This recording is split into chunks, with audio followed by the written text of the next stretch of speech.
Introduction to Pandit Deendayal Upadhyay से संबंधित MCQ का पार्ट 2 आप सभी के सामने प्रदर्शित है। पार्ट 2 आपके सामने लेकर उपस्थित हूँ। चलिए देखते हैं।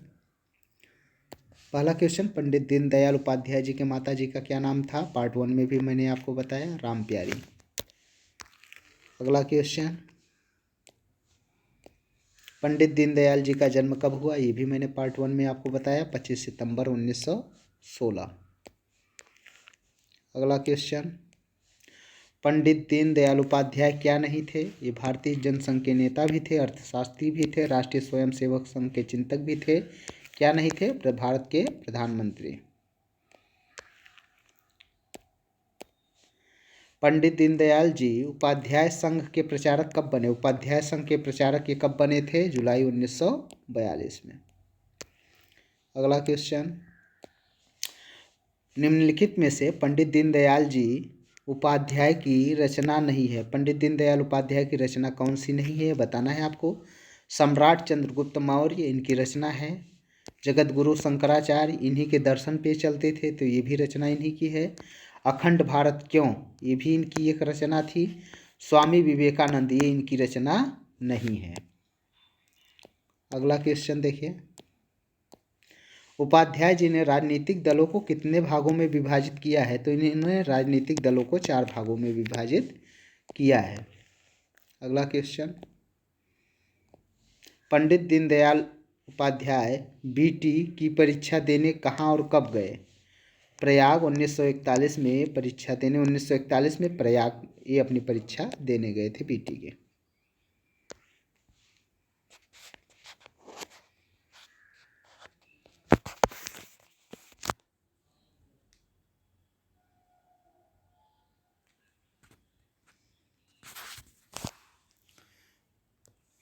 अगला क्वेश्चन, दीनदयाल उपाध्याय जी राष्ट्रीय स्वयंसेवक संघ के संपर्क में कब आए? 1937 में इन्होंने ये राष्ट्रीय स्वयंसेवक संघ के संपर्क में आए।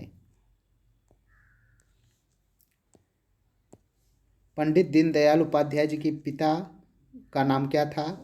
इनके पिताजी का नाम था भगवती प्रसाद उपाध्याय। क्वेश्चन नंबर 10 देखिए, भारतीय जनसंघ के प्रथम राष्ट्रीय अध्यक्ष कौन थे? प्रथम राष्ट्रीय अध्यक्ष कौन थे?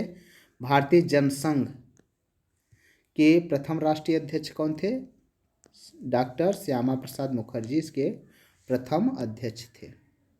ये भी इसके अध्यक्ष रहे थे, इसीलिए इसका नाम पूछा जा रहा है, लेकिन जो प्रथम अध्यक्ष थे वो श्यामा प्रसाद मुखर्जी थे। मानव की स्वाभाविक प्रवृत्ति क्या है? मानव की स्वाभाविक प्रवृत्ति क्या है? ये किसके अनुसार पूछा जा रहा है? पंडित दीनदयाल उपाध्याय जी के अनुसार मानव की स्वाभाविक प्रवृत्ति क्या है? जीवित रहने की इच्छा। उनके अनुसार मानव की स्वाभाविक प्रवृत्ति क्या होती है? जीवित रहने की इच्छा। अगला क्वेश्चन क्या है? सहायता करने की इच्छा। ये कोई स्वाभाविक प्रवृत्ति नहीं, किसी की इच्छा होती है सहायता करने की, किसी की नहीं होती है। प्रसन्न रहने की इच्छा जरूरी नहीं है, इनमें से कोई नहीं तो नहीं। जीवित रहने की इच्छा हर व्यक्ति को होती है, तो ये क्या है? स्वाभाविक प्रवृत्ति। किसके अनुसार? पंडित जी के अनुसार। उपाध्याय जी के अनुसार आर्थिक प्रजातंत्र का मापदंड क्या है? आर्थिक प्रजातंत्र का मापदंड क्या है? आर्थिक प्रजातंत्र का मापदंड क्या है? उपाध्याय जी के अनुसार आर्थिक प्रजातंत्र का मापदंड क्या है? प्रत्येक को काम का अधिकार। जितने भी व्यक्ति हैं अर्थव्यवस्था में या देश में या समाज में, सभी व्यक्ति को काम का अधिकार होना चाहिए। अगला क्वेश्चन देखिए, दीनदयाल उपाध्याय जी के छोटे भाई का नाम क्या था? उनके छोटे भाई का नाम क्या था? शिवदयाल। दीनदयाल के छोटे भाई का नाम शिवदयाल। और भी आंसर क्या है? शिवपाल, शिवशंकर, चुन्नीलाल। तो ये सब गलत हैं, सिर्फ शिवदयाल सही आंसर है। पंडित दीनदयाल उपाध्याय जी के अनुसार मनुष्य की मूलभूत आवश्यकताएं हैं रोटी एवं कपड़ा, पढ़ाई एवं दवाई, मकान। तो ये सभी मूलभूत आवश्यकताएं हैं। जब हम मूलभूत आवश्यकताओं की बात करते हैं तो सिर्फ रोटी, कपड़ा और मकान की बात करते हैं। कपड़ा और मकान, लेकिन पंडित जी के अनुसार ये सभी मूलभूत आवश्यकताएं हैं। रोटी कपड़ा हो, पढ़ाई एवं दवाई हो, मकान हो, ये सभी।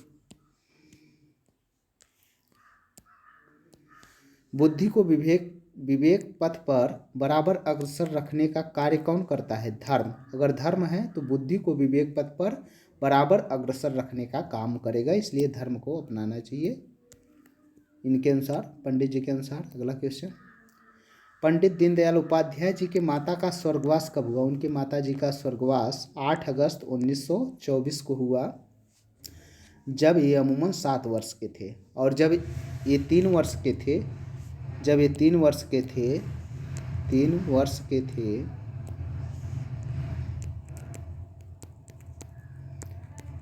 तब इनके पिता का देहांत हो गया, इनके पिता का स्वर्गवास हो गया। और जब ये 7 वर्ष की अवस्था के थे तब इनके माताजी का स्वर्गवास हो गया। 1916 में इनका जन्म हुआ, 1924 में इनके माताजी का देहांत हो गया। चलिए अगला क्वेश्चन देखिए, पंडित दीनदयाल उपाध्याय ने पूंजीवाद एवं समाजवाद अवधारणा को समांतर कौन सी अवधारणा दी है? एकात्म मानववाद इनकी अवधारणा था, इनका विचार था, इनका दर्शन क्या था? इनकी अवधारणा, इनका दर्शन, कुछ भी पूछा जाए, इनका विचार पूछा जाए तो क्या था? एकात्म मानववाद।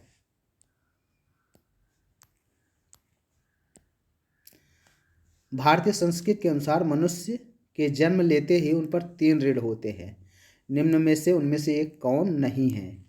ये पूछा जा रहा है पंडित दीनदयाल उपाध्याय जी के अनुसार। पितृ ऋण बिल्कुल होता है, मातृ ऋण दल नहीं होता है, ऋषि ऋण होता है और देव ऋण। ये तीनों ऋण जन्म लेते ही लोगों के ऊपर हो जाते हैं। तो आपको ऑप्शन ठीक से देखना है, याद रखना है, पितृ ऋण, ऋषि ऋण और 3 ऋण, देव ऋण। ये तीनों ऋण किसी व्यक्ति के जन्म लेते ही उसके ऊपर लद जाते हैं। उपाध्याय जी के नाना जी का क्या नाम था? इनके नाना का नाम चुन्नीलाल शुक्ला था। अभी आपने ऑप्शन में देखा था, भाई का जब नाम पूछा जा रहा था तो चुन्नीलाल शुक्ला इनके नाना जी का नाम था, इनके भाई जी का नाम नहीं था।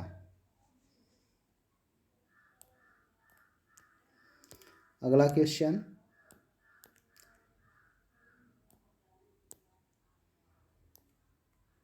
समष्टि के हित में, समष्टि मतलब समस्त, समष्टि का मतलब संपूर्ण, समष्टि के हित में अपने अस्थियों को हंसते हुए समर्पित करने वाले ऋषि कौन थे? ये सभी आप लोग जानते होंगे कि महर्षि दधीचि ऐसे थे, जब ऋषियों पे या संपूर्ण जनता पे, संपूर्ण समाज पे विपत्ति आन पड़ी, राक्षसों ने जो है कब्जा करना चाहा, तो राक्षसों को मारने के लिए महर्षि दधीचि ने अपने अस्थियों का दान किया था। उससे बनाए गए हथियार से ही राक्षसों का वध हो पाया था, संभव हो पाया था। तो महर्षि दधीचि ऐसे ऋषि थे जिन्होंने हंसते हुए अपने अस्थियों का समर्पण कर दिया था। भूमि एवं जन दोनों को मिलाकर क्या बनता है? देश। भूमि रहेगी और जन, जन मतलब जनता, समाज, सभी को मिलाकर क्या बनता है? देश। किसके अनुसार? पंडित दीनदयाल उपाध्याय के अनुसार। अगला क्वेश्चन, उपाध्याय जी का एक प्रमुख पुस्तक है राष्ट्र जीवन एक दशा, ये भी उनकी पुस्तक है। एक प्रेम कथा, जगत गुरु शंकराचार्य। उपर्युक्त सभी आंसर सही है, सभी उनकी रचनाएं हैं। दीनदयाल उपाध्याय जी के प्रति पितामह, परदादा का नाम क्या था? हरिराम उपाध्याय। इनके परदादा क्या हुआ करते थे? इनके परदादा क्या थे? ज्योतिषी।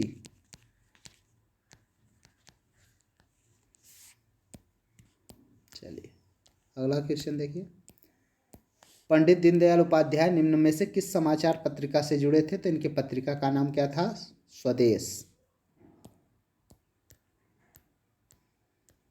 क्वेश्चन नंबर 24 देखिए, पंडित दीनदयाल उपाध्याय जी की मृत्यु के समय उनकी उम्र क्या थी? 51 वर्ष के थे जब ये इनकी मृत्यु हो गई। ये 1916 में इनका जन्म हुआ था और इनकी मृत्यु कब हुई? 1968 में इनकी मृत्यु हो गई।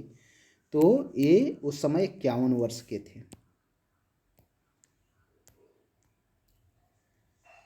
डैश डैश डैश ही आदर्श है। इस संस्कृति को क्या मानते थे? आदर्श मानते थे। और कहते थे, इनका मानना था कि आज़ादी वही है जहाँ पे संस्कृति का जो है, संस्कृति को हम फैला सकें, संस्कृति के बारे में बता सकें, संस्कृति को जो है बढ़ा सकें, वही हमारी वास्तविक आज़ादी है। तो संस्कृति इनके लिए आदर्श थे। पंडित दीनदयाल उपाध्याय जी संघ के प्रचारक के रूप में अपना कार्य कहाँ से प्रारंभ किए? लखीमपुर खीरी से। संघ के प्रचारक ARSS संघ में जुड़े थे। इन्होंने अपना कार्य कहाँ से प्रारंभ किया प्रचारक के रूप में? लखीमपुर खीरी, जो उत्तर प्रदेश में है। पंडित दीनदयाल उपाध्याय जी के दादाजी का क्या नाम था? राम प्रसाद जी उपाध्याय। इनके दादाजी का नाम था राम प्रसाद जी उपाध्याय। इनके नाना का चुन्नीलाल। इनके पिताजी का क्या नाम था? इनके पिताजी का क्या नाम था? भगवती प्रसाद।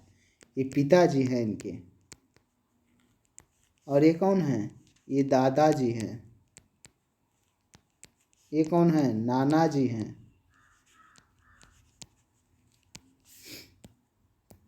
चलिए अगला क्वेश्चन देखिए।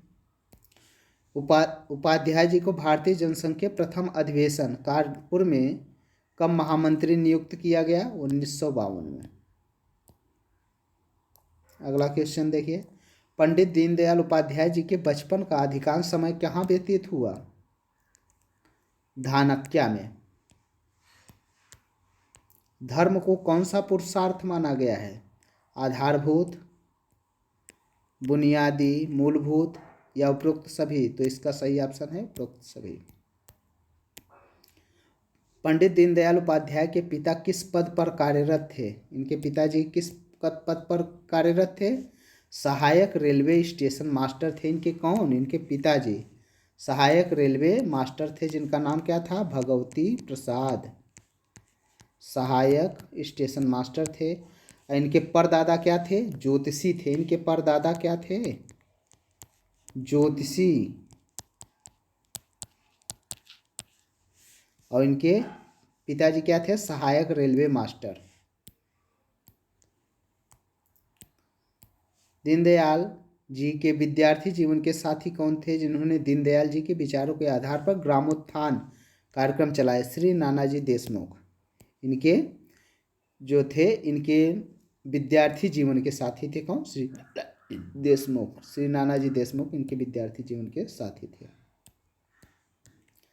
अगला, पंडित दीनदयाल उपाध्याय के माता पिता की मृत्यु के बाद उनका पालन पोषण किसने किया? चुन्नीलाल शुक्ला ने। कौन थे चुन्नीलाल? इनके कौन थे? नाना जी। माता पिता 7 वर्ष में क्या हो गए थे? अनाथ हो गए थे। दीनदयाल जी 7 वर्ष में अनाथ हो गए थे। तब इनका पालन पोषण कौन किया? इनके नाना जी। इनके नाना जी का नाम क्या था? चुन्नीलाल शुक्ला। नानाजी देशमुख कौन थे? इनके बचपन के साथी श्यामा प्रसाद मुखर्जी प्रथम अध्यक्षीय भाषण दिए थे। भगवती प्रसाद मिश्रा कौन थे? इनके पिताजी। रट लीजिए। अगला क्वेश्चन, उपाध्याय जी की सुरक्षा नीति का ध्येय वाक्य क्या था? राष्ट्र का सैनिकीकरण एवं सेना का आधुनिकीकरण करो। राष्ट्र का सैनिकीकरण किया जाना चाहिए, अर्थात देश में अधिक से अधिक सैनिकों की भर्ती की जानी चाहिए और सेना को आधुनिक उपकरणों से लैस किया जाना चाहिए। दीनदयाल उपाध्याय जी के प्रथम विद्यालय क्या थे? रेलवे विद्यालय गंगापुर। ये प्राथमिक विद्यालय रेलवे विद्यालय गंगापुर। पंडित दीनदयाल उपाध्याय राष्ट्रीय स्मारक राजस्थान में कहाँ पर है? धानक्या जयपुर में। धानक्या जयपुर में, जो कि राजस्थान राज्य में पड़ता है। राजस्थान का जो कैपिटल है वो है जयपुर, और इसी को पिंक सिटी भी बोलते हैं जयपुर को। वहाँ पर राष्ट्रीय स्मारक कहाँ पे है? धानक्या में। अगला, पंडित दीनदयाल उपाध्याय के अनुसार निम्न में से कौन सा शिक्षा का माध्यम नहीं है?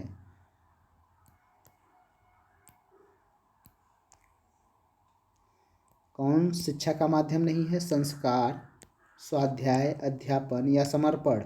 तो इनके अनुसार शिक्षा का माध्यम समर्पण नहीं है। अध्यापन शिक्षा का माध्यम है, स्वाध्याय भी शिक्षा का माध्यम है, संस्कार भी शिक्षा का माध्यम है, समर्पण शिक्षा का माध्यम नहीं है। दीनदयाल उपाध्याय जी का निधन कब हुआ? 11 फरवरी 1968 में हुआ था। 1968 में मृत्यु हुई। जन्म कब हुआ? 1916 में। तो फरवरी के बाद ही जन्म हुआ था, मतलब पूरे, इसीलिए क्या हो जाता है, 51 साल इनकी पूरी, 11 साल 51 साल इनकी जो है ये जीवन अपना जो है बिताए। अगला क्वेश्चन देखिएगा, ये लास्ट क्वेश्चन था, मतलब आज के लिए ये था 40 क्वेश्चन। अगले पार्ट 3 में आपके लिए और क्वेश्चन लेके आएंगे, 35 क्वेश्चन और। कुल मिला के इंट्रोडक्शन टू दीनदयाल उपाध्याय के लिए आपके 75 क्वेश्चन हो जाएंगे, और 75 150 हो जाएंगे। अगले पार्ट में मैं आपको 35 क्वेश्चन और करवा दे रहा हूँ। और अगर वीडियो अच्छा लगा हो तो चैनल को लाइक करना और सब्सक्राइब करना ना भूलें। तो चैनल को सब्सक्राइब कर लें। धन्यवाद।